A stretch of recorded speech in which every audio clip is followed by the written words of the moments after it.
y entramos a considerar el capítulo 5. La primera sección del Génesis abarca los capítulos 1 hasta el 11. Esta es la sección acerca de los eventos mundiales. Primero hubo la creación y luego la caída del hombre.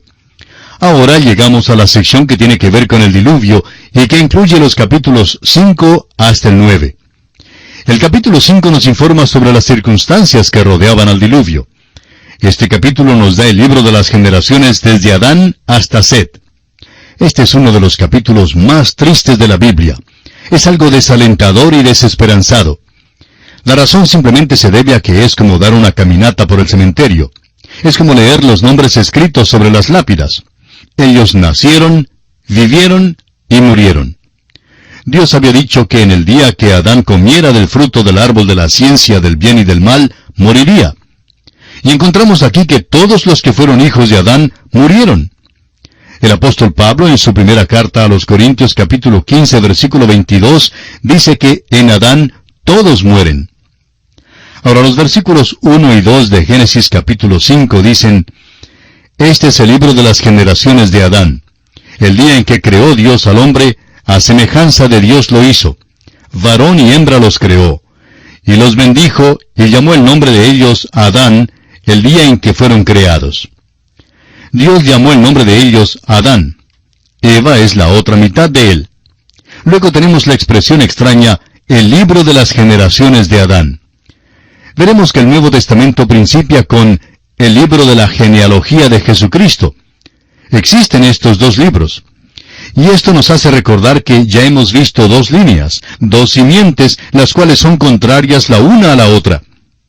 Va pues a existir una larga lucha. Existe la línea de Satanás y hay la línea aceptada de Jesucristo.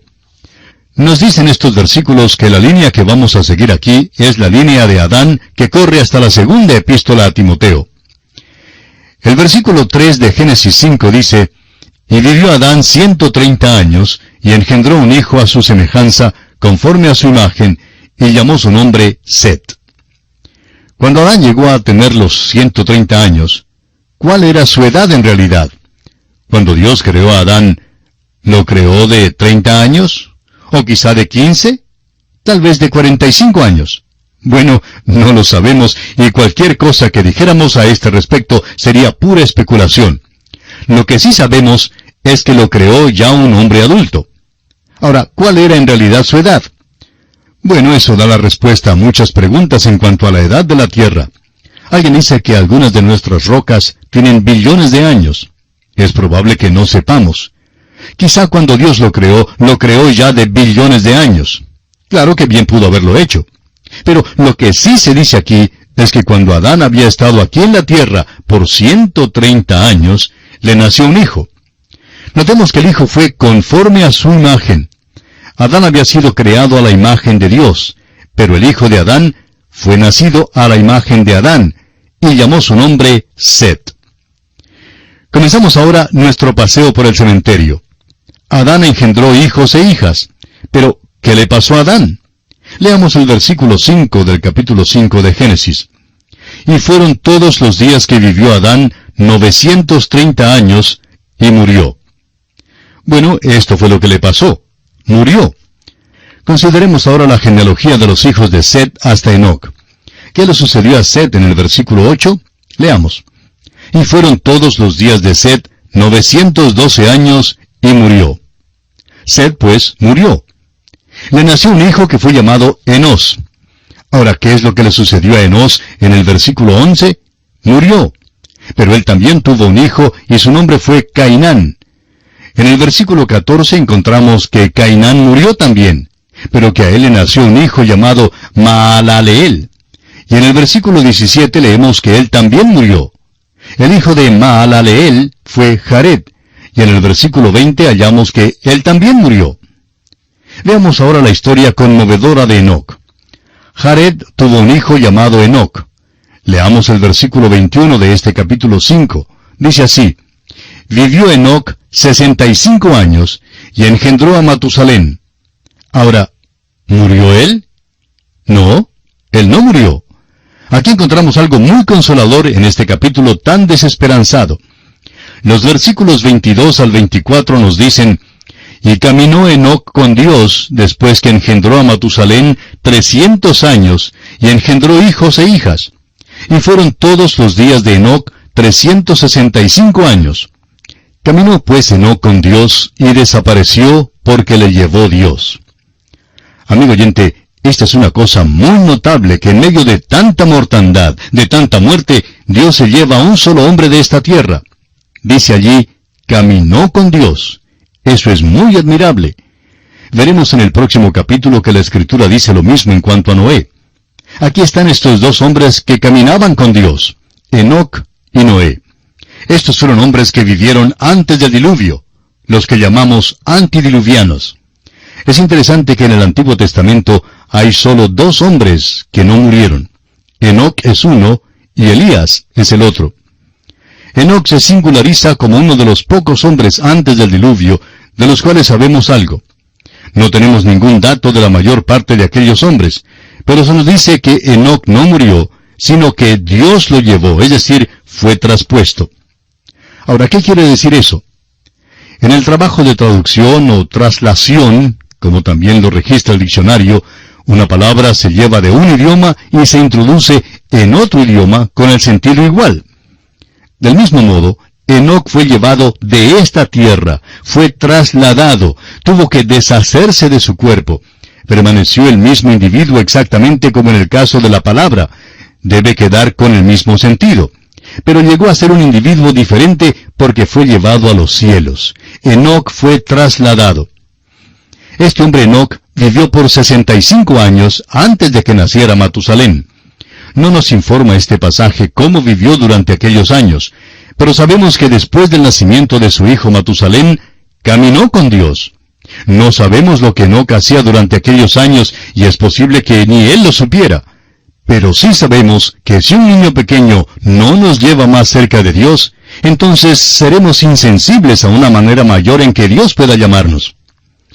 Después de eso, por 300 años, Enoc caminó con Dios y engendró tanto hijos como hijas. Después de que Enoc tuvo 365 años, entonces Dios se lo llevó. La única forma en que podemos describirle esto es en la manera en que lo describió una niñita al llegar al hogar después de asistir a una clase de escuela dominical. Cuando llegó a su casa, la mamá le preguntó, ¿de qué hablaron hoy? ¿Qué es lo que te dijo tu maestra? La niñita le respondió que habían escuchado la historia de Enoc y cómo él caminó con Dios. Ella continuó, parece que todos los días Dios iba a buscar a Enoc y le decía, Enoc, ¿te gustaría caminar conmigo hoy? Y Enoc salía de su casa y paseaba con Dios. Pues sucedió que se gozó tanto en caminar con Dios, que esperaba a Dios en la puerta todos los días. Y cada día Dios llegaba para decirle, Enoc, vamos a pasear un rato largo. Tengo mucho que decirte.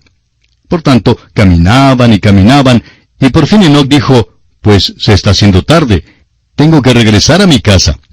Luego Dios le dijo, Enoc, estás más cerca de la casa mía que de la tuya. Pues ven conmigo a mi casa. De modo que Enoc le acompañó a Dios a su casa. Así lo explicó esta niñita. Y no creemos que podamos explicarlo mejor que eso, amigo oyente. Esa es exactamente la historia que tenemos aquí. A nuestro parecer, esta es una ilustración de lo que ha de venir. Hay muchas grandes verdades en Génesis que son semillas de grandes verdades que todavía deben ser desarrolladas. Creemos que esto representa el rapto de la iglesia. Aquí pues, antes de que llegue el juicio del diluvio, Dios se lleva a Enoc del mundo. Veamos ahora la genealogía de Enoc hasta Noé. Continuamos ahora con el versículo 27, y vemos que Matusalén vivió 969 años. Vivió más tiempo que Adán. Francamente, estos dos hombres, Adán y Enoc, llenaron el vacío entre la creación y el diluvio. El hecho es que este hombre Matusalén pudo haberle contado a Noé toda la historia desde la creación del mundo, según esta genealogía. Opinamos que hay un vacío en la genealogía que se da aquí. Sabemos que en la primera parte del Nuevo Testamento se encuentra la genealogía del Señor Jesús, y que hay vacíos en esa genealogía también. Omite unos pocos nombres expresamente porque hay la intención de presentarlos en 3 secciones iguales. Omite unos, pero sigue con una exactitud completa. Por tanto, estamos seguros que esta genealogía aquí es exacta, pero que puede haber nombres que han sido omitidos. Si es así, eso explica por qué el hombre está en esta tierra por un tiempo mucho más largo del que podemos calcular sobre la base de las genealogías. Debemos incluir aquí algo de interés. Hay ocasiones cuando se llega a disputas como esta y no se encuentra la respuesta absoluta que se busca en las Escrituras. Un profesor en Biblia que enseñaba el libro de Apocalipsis en su programa radial dijo que no sabía quiénes eran los dos testigos. Se quedó maravillado cuando recibió un gran número de cartas de muchas personas que le escribieron informándole quiénes eran los dos testigos que se mencionan en el Apocalipsis. Pero dice él que después de leer esas cartas, todavía se quedó convencido de que no sabía quiénes eran esos testigos. Claro que él había estudiado muchas teorías en cuanto a esto antes. Pero la verdad es que es hasta perturbador el hecho de que algunas personas piensan estar tan seguras que saben algo, cuando en realidad no lo saben. La Escritura, amigo oyente, no es siempre explícita o clara en todos los puntos. Ahora, ¿por qué no lo es? Porque Dios no trata de aclararnos todos los puntos. Nos ha dado las Escrituras para revelarnos la historia redentora del género humano.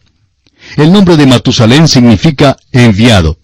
Es muy interesante que le haya sido dado un nombre que signifique esto. El Dr. Newberry, en su libro El Diluvio, da el significado siguiente del nombre Matusalén. Cuando él esté muerto, se lo enviará. ¿Qué es lo que enviará? El diluvio.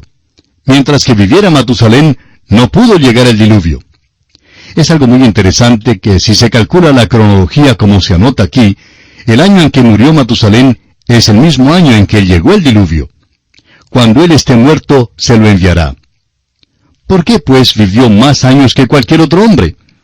Porque Dios estaba aguardando, es decir, esperando aquí para dejar saber a todo el género humano que Dios es paciente y misericordioso. Dios es paciente y misericordioso para con usted, amigo oyente. Le está esperando. El apóstol Pedro en su segunda epístola, capítulo 3, versículo 9, lo dice de esta manera. El Señor no retarda su promesa, según algunos la tienen por tardanza, sino que es paciente para con nosotros, no queriendo que ninguno perezca, sino que todos procedan al arrepentimiento.